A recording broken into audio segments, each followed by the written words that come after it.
Voilà, je te propose ici une petite séquence d'illustration de la notion de potentiel coulombien qu'on a donc découvert dans la séquence précédente.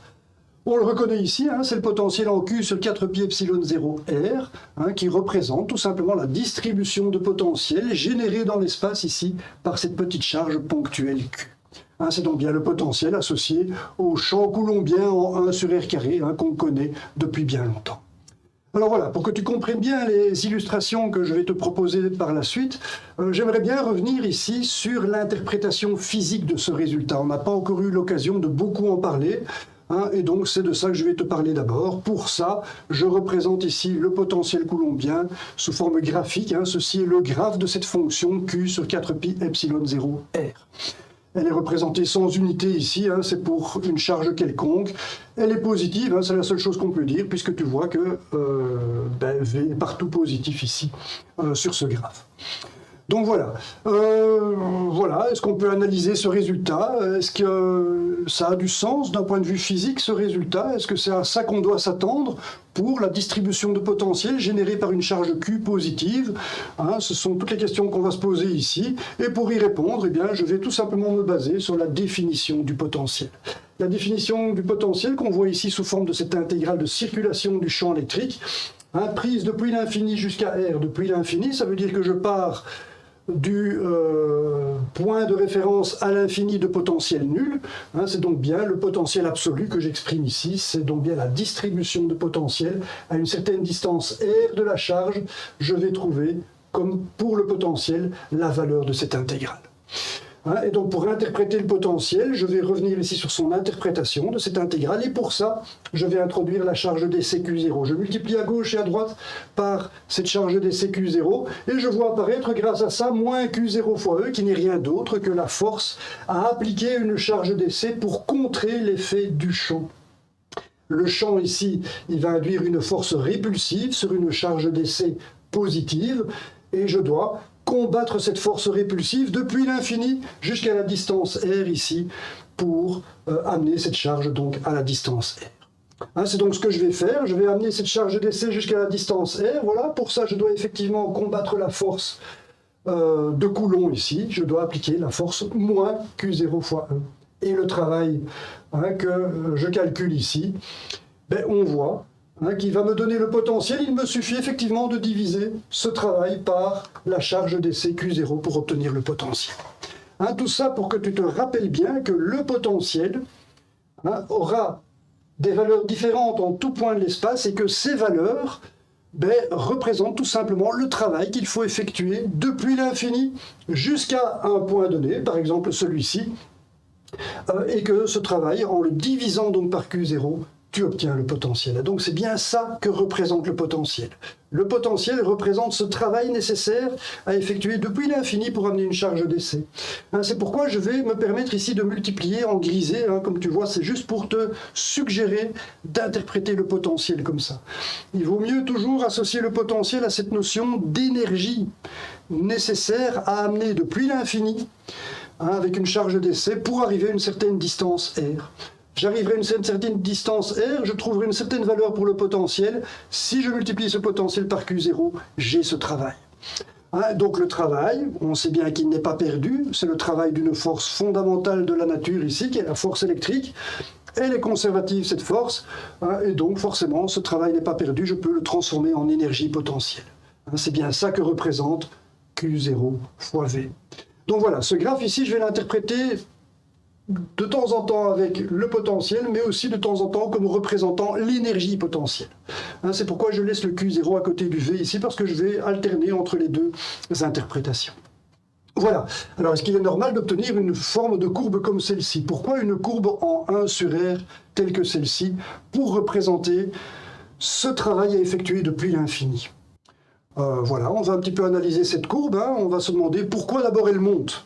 Pourquoi est-ce que j'ai besoin d'un travail qui est toujours plus grand? Plus je suis proche de la charge, depuis l'infini là, plus le travail que je dois effectuer est grand. Ça c'est normal bien sûr, parce que voilà, je dois combattre une force, et plus je vais loin ici, c'est-à-dire plus je me rapproche de la charge, depuis l'infini là, plus je vais loin ici, plus le travail que je dois effectuer est grand. Et on voit que la pente ici augmente. On voit que j'ai une pente ici qui est plus forte que là, alors on peut l'interpréter facilement, bien sûr. Hein, ça, il me suffit de déplacer ici d'une petite distance infinitésimale dr. À cette petite distance-là va correspondre à un certain travail pour déplacer la charge Q0. Ce travail va se traduire, bien sûr, par un accroissement d'énergie potentielle si je tiens compte de Q0, mais pour le potentiel, ce sera juste un accroissement du potentiel. C'est normal de trouver un accroissement du potentiel ici quand je me déplace avec une force ici, parce que je suis obligé de combattre cette force. Hein, c'est le moins Q0 fois E qu'on avait là tout à l'heure qui provoque ce travail. Voilà, donc effectivement, je m'attends à voir une pente ici qui va être positive dans ce sens-là, c'est-à-dire, vu du graphe ici, c'est une pente qui est négative en tout point. C'est normal, parce que quand je me rapproche de la charge, je dois produire un travail.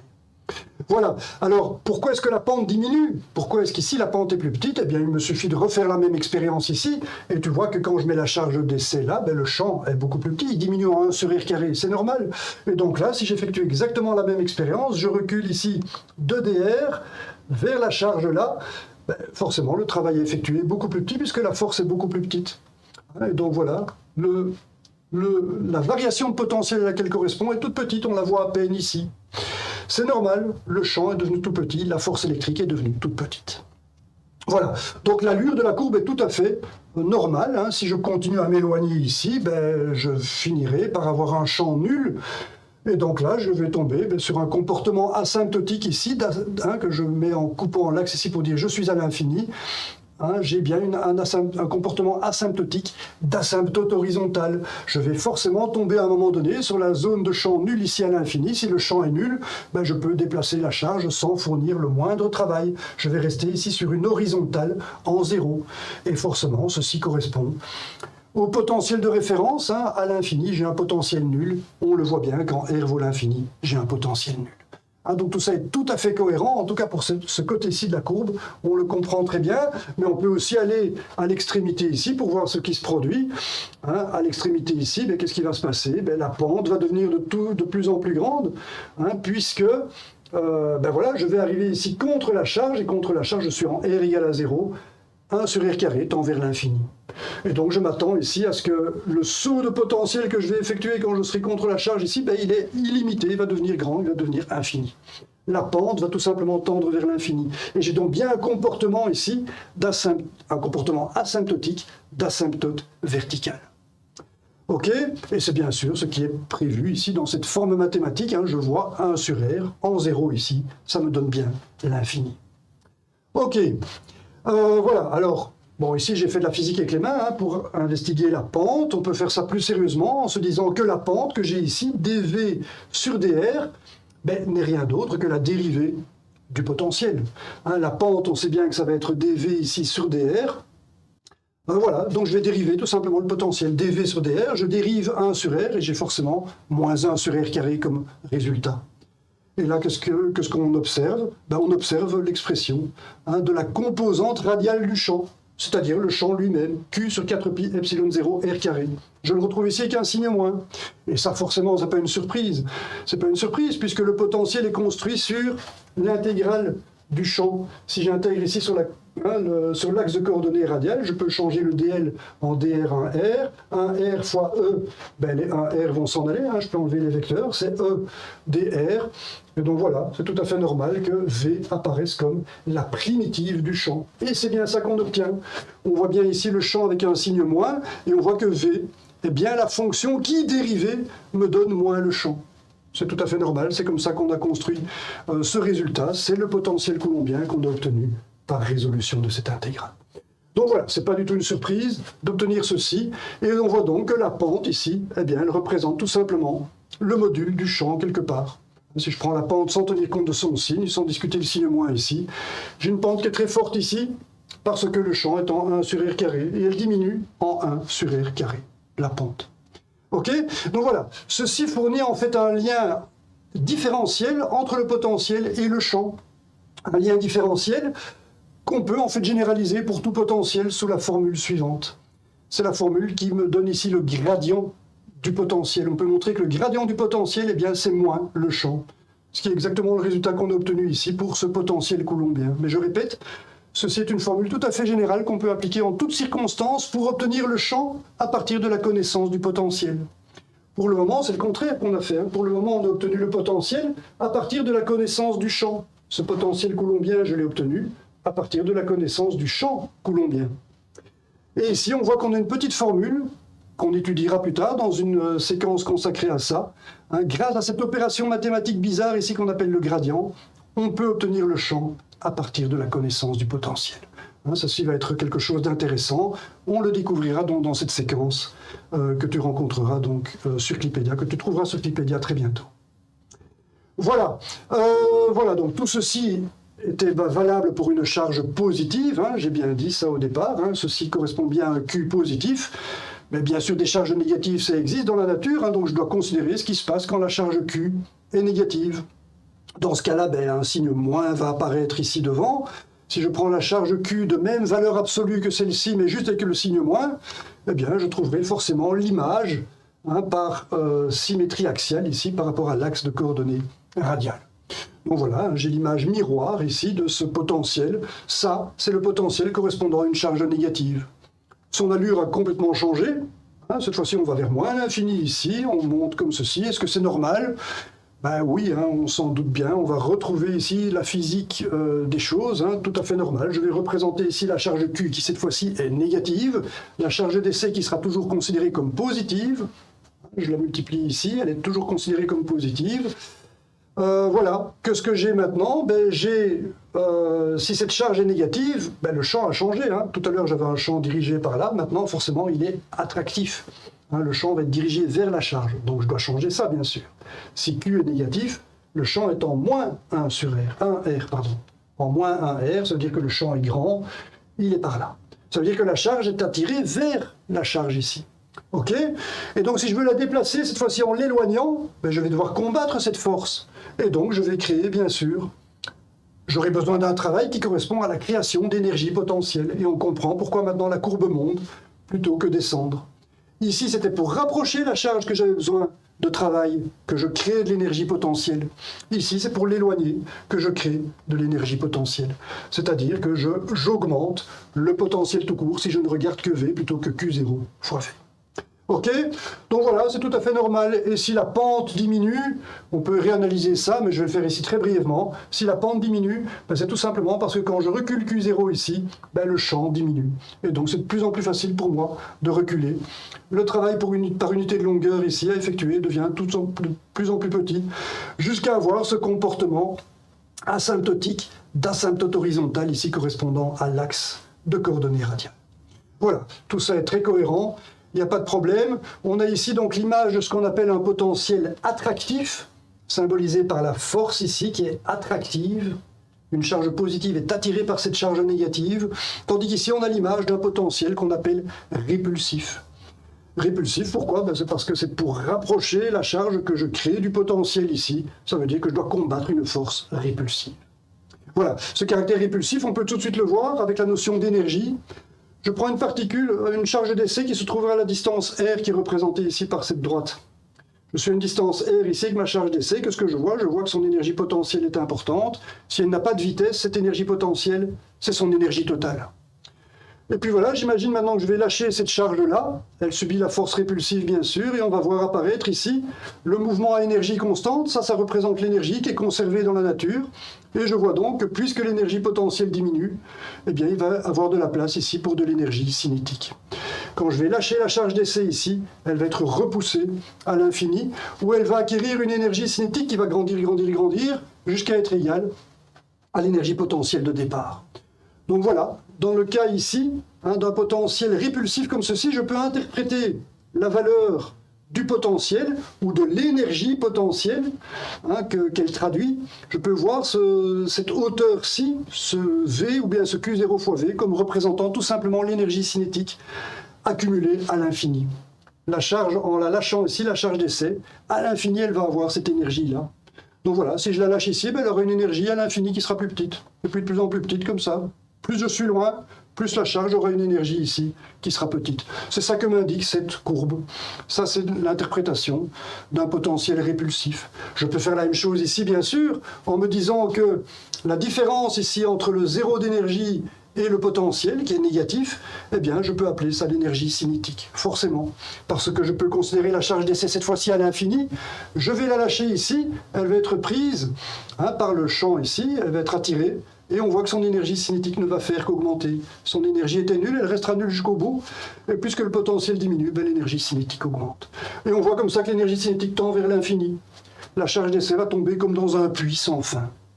C'est d'ailleurs pourquoi en physique on appelle ça un puits de potentiel. Un potentiel attractif tel que celui-ci, c'est un puits de potentiel. Voilà. Après avoir vu tout ça, on est prêt maintenant à aborder les illustrations. J'en ai deux. La première, elle est prise dans le domaine de la physique atomique. Et on voit ici un noyau atomique. Un noyau atomique a une taille de l'ordre de 10-14 mètres. C'est vraiment pas grand-chose. C'est vraiment pas grand-chose quand on sait qu'un noyau atomique regroupe des protons. Des protons qui sont liés entre eux grâce aux neutrons. Les neutrons sont là pour faire apparaître l'interaction forte, l'interaction nucléaire, on l'appelle aussi. Cette interaction nucléaire permet de maintenir ces protons ensemble. Et pour ça, on a donc besoin de neutrons. Les neutrons agissent un peu comme la colle qui donne la cohésion au noyau atomique. Mais c'est un objet curieux, un noyau atomique, parce que, je le répète, on a des protons ici qui sont de même charge, qui sont très proches l'un de l'autre, à des distances de l'ordre de 10-14 mètres, et parfois beaucoup moins même. Donc ce que je voudrais ici, c'est analyser ça. Ça représente de l'énergie, ça, puisque ces protons, ils ont dû être amenés l'un près de l'autre. On a dû combattre la force électrique répulsive, et donc ça représente de l'énergie. Et grâce au potentiel coulombien, on va pouvoir analyser cette énergie. Donc c'est ce que je vais faire ici, mais pour une paire de protons. Juste une paire de protons. On va simplifier les choses. Une paire de protons, je peux rencontrer ça d'ailleurs dans un noyau atomique, qui est le noyau d'hélium. C'est juste deux protons liés par deux neutrons. Voilà, les protons sont en rouge, je ne l'ai pas encore dit, les neutrons sont en bleu. Voilà, donc ces protons, on va imaginer qu'ils sont à une distance de l'ordre de 10-14 mètres. En réalité, c'est moins que ça pour l'atome d'hélium, mais je vais garder la taille typique d'un noyau. 10-14 mètres. Voilà, j'ai donc deux protons. Un proton qui va rester ici, au centre, c'est la charge Q qui est là. Et puis j'ai une petite charge d'essai ici, c'est la charge Q0 qui est ici. Et je m'intéresse à l'énergie que représente ici cette situation. J'ai amené mon proton ici depuis l'infini, et je l'ai amené là. C'est ce qui se passe dans une étoile quand on fait la synthèse des noyaux. C'est ce qui s'est produit. Un proton a été amené près d'un autre, depuis l'infini jusque-là. Ça a demandé de l'énergie. Quelle énergie ça m'a demandé? Eh bien, on aura la réponse ici, bien sûr. Il me suffira de multiplier par la charge d'essai qui vaut QE. Donc c'est ce que je vais faire. Je vais prendre la valeur de V que j'ai à 10-14 ici. Je vais d'abord calculer ça. Je remplace donc Q par QE, la charge du proton ici. Et R, je vais le remplacer donc par 10-14, et 1 sur 4 pi epsilon 0, on sait que c'est la constante de force électrique. C'est comme ça qu'on a défini epsilon 0. Et ça, quand tu dois calculer, je te conseille vraiment de transformer 1 sur 4 pi epsilon 0 en K0. C'est beaucoup plus facile. Cette constante-là est très simple à retenir. Elle est très très proche de 9, 10 exposant 9 en unité internationale. Et donc c'est ce qu'on va faire ici. Voilà, je vais mettre 9 10 exposant 9 fois 1,6 10-19, c'est la charge de l'électron ou du proton. Et ici, j'ai 10-14, les 10-14 mètres qui séparent le deuxième proton du premier. Et ceci, ce sera donc le potentiel auquel se trouve ce proton dans le champ électrique du premier proton. Et ce potentiel, prends ta calculette, 10-19, 10-14, ça va te donner du 10-5. Avec le 10 exposant 10 qu'on trouve à peu près ici, eh bien, ça va te donner du 10 exposant 5. Si tu prends ta calculette, tu vas trouver à peu près 1,44 10 exposant 5 volts. C'est 144 000 volts. C'est un peu surprenant, ça. Ça veut dire que la matière qui nous entoure, la matière dont on est faite, elle est constituée de particules qui se trouvent à des voltages extrêmes de l'ordre de la centaine de milliers de volts, voire beaucoup plus, parce que dans les noyaux, on trouve des proximités encore bien plus importantes que 10-14. On peut trouver du 10-15 mètres sans problème. Donc on peut rajouter un ordre de grandeur, on a des millions de volts. Voilà, on est fait de particules élémentaires qui sont à des tensions électriques gigantesques. Il n'y a pas de manifestation de ça, c'est un peu surprenant, mais voilà, c'est ce qu'on découvre avec le potentiel coulombien. Voilà, alors on va regarder un petit peu à quelle énergie ça correspond, puisque finalement c'est ça qui est intéressant en pratique. De ceci, il n'y a pas vraiment de manifestation, on a des particules à des millions de volts, mais voilà, et alors, qu'est-ce que ça nous apporte? Mais on va voir ce que ça nous apporte en termes énergétiques. On se rappelle que forcément, l'énergie potentielle, ce sera la charge d'essai fois V. La charge d'essai, c'est bien la charge de l'électron, du proton, pardon, QE. Et donc, je vais multiplier V par QE. J'ai déjà un QE ici, donc je vais voir apparaître un QE carré, bien sûr. Ceci multiplié par QE. Ce sera donc ceci multiplié par 1,6, 10-19, la charge du proton. Si tu prends ta calculette, du 10-19 avec du 10 exposant 5, ça donne un petit 10-14. Du 10-14 joules, 2,3 à peu près. Si tu prends ta calculette, c'est ce que tu vas trouver. Alors ça, c'est un peu décevant. 10-14 joules, c'est vraiment pas grand-chose comme énergie. On était tout content de trouver quelque chose d'exceptionnel là. Mais ça, bon, voilà, ok. Mais rappelle-toi que la matière est constituée d'un très grand nombre de nucléons. Si tu prends 1 gramme de matière, tu as un nombre d'Avogadro de nucléons. C'est ce que je représente ici. Si tu prends 1 gramme de matière comme ce petit cube ici, ben tu vas trouver d'office dedans 6, 10 exposant 23 nucléons. Et parmi ces nucléons, il y a près de la moitié qui sont des protons, qui se trouvent tout près l'un de l'autre au sein de noyaux comme ceci. Et donc typiquement pour avoir l'énergie enfermée dans ce gramme de matière, eh bien je dois prendre l'énergie que j'ai ici et la multiplier grosso modo par 1,6, 10 exposant 23. Ça me donnerait une idée de l'énergie qui se trouve enfermée dans 1 gramme de matière. De l'énergie de nature électrique, parce que cette énergie existe parce que j'ai une force de répulsion entre toutes ces paires de protons. C'est ce que représente cette courbe de potentiel coulombien ici. Si les protons sont proches l'un de l'autre, eh bien ils se trouvent à une énergie que je considère comme petite ici, mais qui en réalité est considérable, parce que regarde ce qu'on obtient en faisant 10 exposant 23 avec du 10-14, on obtient du 10 exposant 9, on obtient des dizaines de gigajoules, des milliards de joules dans 1 gramme de matière. Et ça, c'est une énergie considérable. Et tu as probablement compris que cette énergie qu'on trouve au sein de la matière, eh bien, c'est ce qu'on appelle de l'énergie atomique. C'est l'énergie de la bombe atomique. Voilà, on appelle ça une bombe atomique et en réalité c'est une bombe électrique. Toute l'énergie qui est libérée est de nature électrique, on le voit ici, c'est l'énergie qui va être libérée. En libérant le proton ici du champ coulombien, on va tout simplement créer de l'énergie cinétique. C'est ce qui se produit ici, on va avoir brisure du noyau parce qu'il est tellement gros, il contient tellement de protons que les neutrons ne suffisent pas à le rendre cohérent. Le noyau est devenu radioactif. Les débris ici s'en vont à des vitesses considérables, qu'on va évaluer maintenant grâce à notre petit atome d'hélium ici. On va supposer que cet atome-là aussi est instable, ce n'est pas le cas, il est parfaitement stable celui-là. Mais si on suppose qu'il est instable, le proton ici va être libéré, on va enlever la colle, en gros on va enlever les 2 neutrons ici, puis on va laisser partir le proton ici qui est repoussé dans ce potentiel répulsif. Il va être repoussé, il va donc acquérir de la vitesse que je pourrais évaluer sur base de l'énergie cinétique libérée. J'aurai une énergie cinétique libérée qui correspond en fait tout simplement à l'énergie potentielle, qui se sera transformée à l'infini en énergie cinétique complètement. Et donc voilà, je pourrais évaluer V tout simplement en disant que cette énergie potentielle s'est transformée en énergie cinétique, 1 demi de mv carré. Voilà, le V carré, je vais l'avoir donc en multipliant ce résultat ici par 2, et puis en divisant par la masse du proton. La masse du proton, c'est la masse du nucléon, c'est 1 sur le nombre d'Avogadro en grammes, et c'est donc bien 1,67 10 exposant moins 27 kg. Voilà, je vais donc considérer ça. Tu prends ta calculette et tu vas obtenir pour V carré un certain nombre, tu vas en prendre la racine, et tu verras que tu obtiens 5 millions de mètres par seconde, une vitesse gigantesque.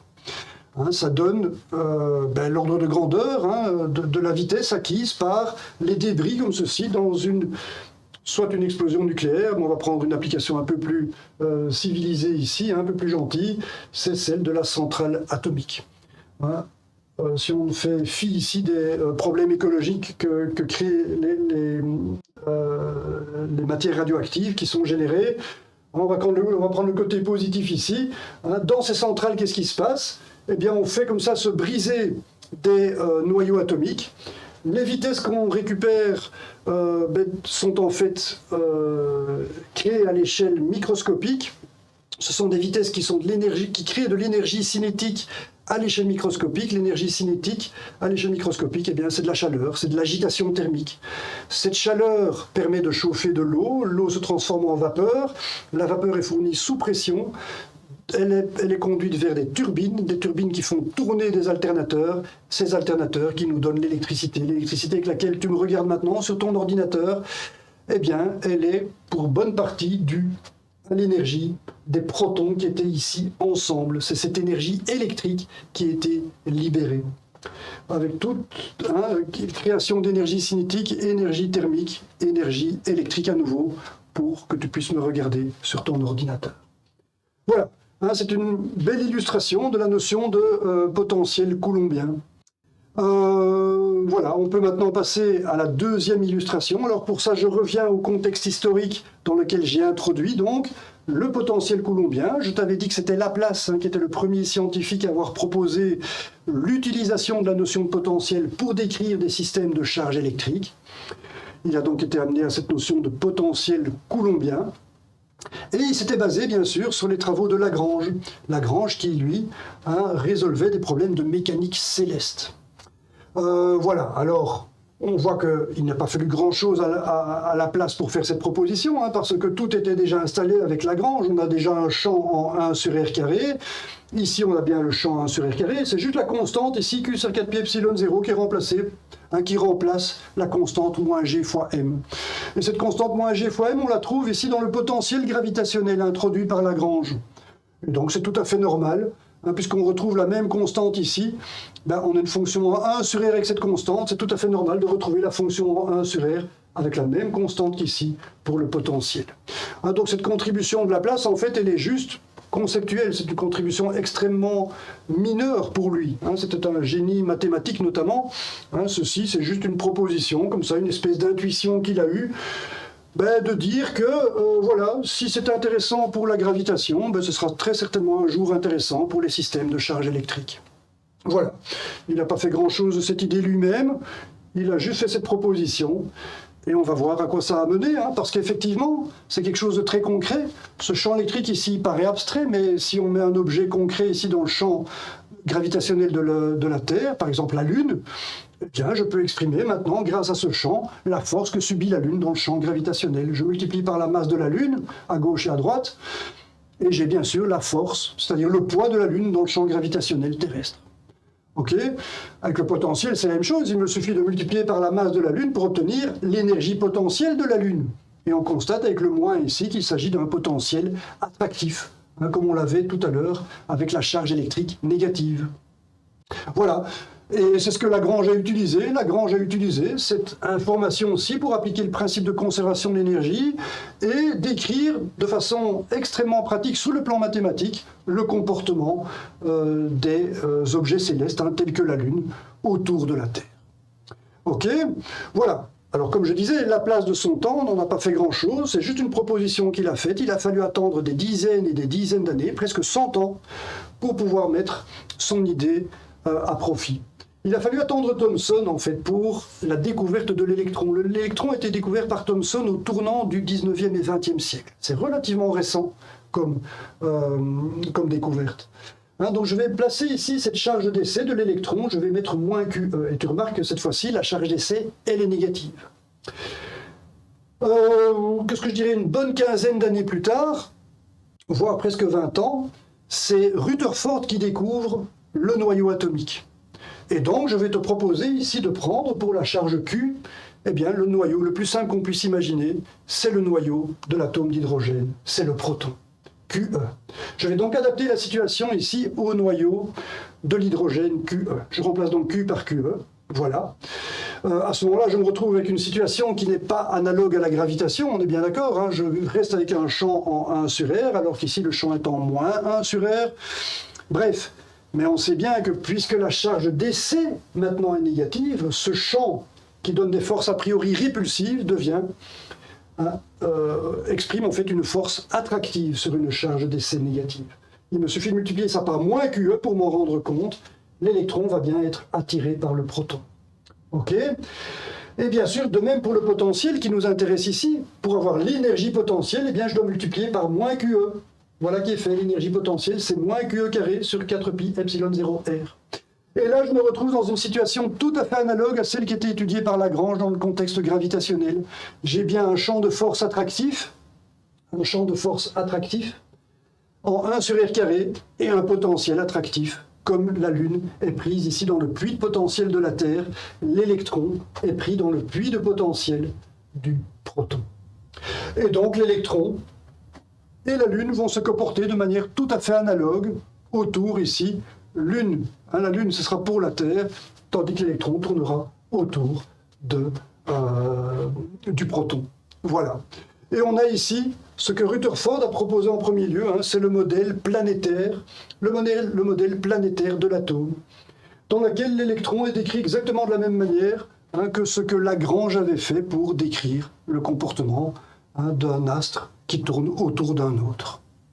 Ok, voilà, c'est ce qu'on appelle le modèle planétaire de Bohr. Il se fait que Bohr a amélioré le modèle proposé par Rutherford pour décrire en détail les propriétés de l'atome, notamment les propriétés d'émission lumineuse de l'atome.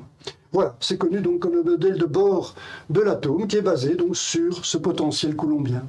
Et puis, là c'était vers 1913 plus ou moins, il a fallu attendre encore une bonne dizaine d'années, vers 1925, Schrödinger construit les bases de la mécanique quantique en disant que l'électron n'est en réalité pas une particule, mais peut être décrit comme une onde.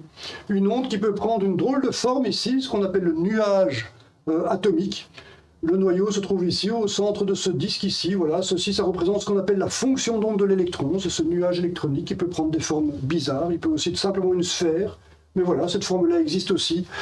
Et ça, on s'en est rendu compte en résolvant cette équation de Schrödinger qui décrit la dynamique de l'électron sous forme d'une onde qu'on appelle psi. Et tu constates dans cette équation, et c'est là que je veux en venir, tu constates la présence du potentiel coulombien. C'est en plaçant le potentiel coulombien dans cette équation que Schrödinger a pu décrire l'atome avec une précision redoutable. Il a pu montrer qu'un atome d'hydrogène par exemple, génère de la lumière à des fréquences bien précises, à des longueurs d'onde bien précises, représentées par les couleurs différentes qu'on a ici. Et ces prédictions, il a pu les faire avec une très très grande précision. La mécanique quantique, atomique en tout cas, est basée sur cette notion de potentiel coulombien. Ça me semblait donc une illustration incontournable pour cette séquence. Voilà, c'est ici que cette séquence se termine. J'espère que tu as été convaincu de l'importance de la notion de potentiel coulombien. Si tu te destines à des études scientifiques, c'est clair que tu rencontreras ce potentiel encore très souvent. Voilà, merci pour ton attention et à très bientôt.